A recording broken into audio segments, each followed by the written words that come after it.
মায়া ত্যাগ কৰিবলৈ শিকা, দেখিবা কষ্ট কমি গৈছে। কাৰণ যেতিয়া কোনো এটা বস্তুৰ প্ৰতি মায়া সোমাই যায়, সেইটো নাপালে বা সেইটোৱে আঘাত কৰিলে বহুত কষ্ট পোৱা যায়। মায়া বৰ বেয়া বস্তু। মায়াই ভালে থাকিবলৈও নিদিয়ে আৰু পাহৰি থাকিবলৈও নিদিয়ে। যি নিজৰ কষ্টৰ কথা ভালদৰে বুজিব পাৰে, সেইজনে আনক কেতিয়াও কষ্ট নিদিয়ে।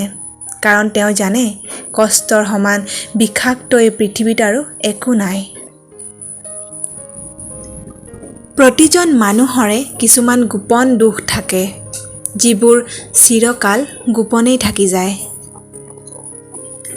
দুটা কাম কৰা একেবাৰে উচিত নহয়। বেয়া মানুহৰ সৈতে প্ৰেম, ভাল মানুহৰ সৈতে গেম। মানুহৰ আটাইতকৈ ডাঙৰ সম্পদ হ'ল মন। যেতিয়া মনটো ভাগি চুৰমাৰ হৈ যায়, তেতিয়া জীয়াই থাকিও মৃত যেন অনুভৱ হয়। ক্ষমা তেওঁক কৰক যি অজানিতে ভুল কৰে, তেওঁক নহয় যি জানি বুজি প্ৰতাৰণা কৰে। আজব এই মন মগজু, যিটো পাহৰিবলৈ চেষ্টা কৰা হয় তাক বাৰে বাৰে মনত পেলাই দিয়ে, আৰু যিটো মনত ৰাখিবলৈ চেষ্টা কৰা হয় তাক হঠাতে পাহৰাই দিয়ে। খং হৈছে মানুহৰ পৰম শত্ৰু।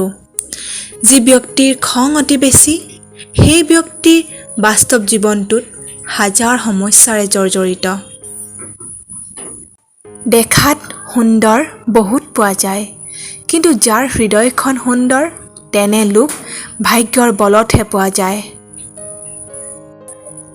বৰ্তমান সমাজখনেই এনেকুৱা।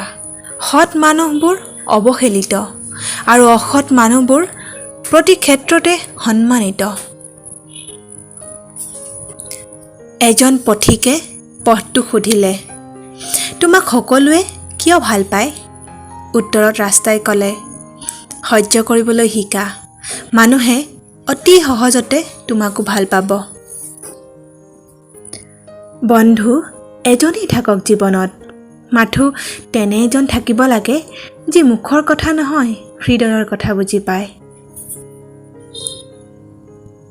বাৰে প্ৰতি পোৱা আঘাতে মাথো নকন্দুৱাই, ই মানুহকো একেবাৰে সলনি কৰি পেলায়।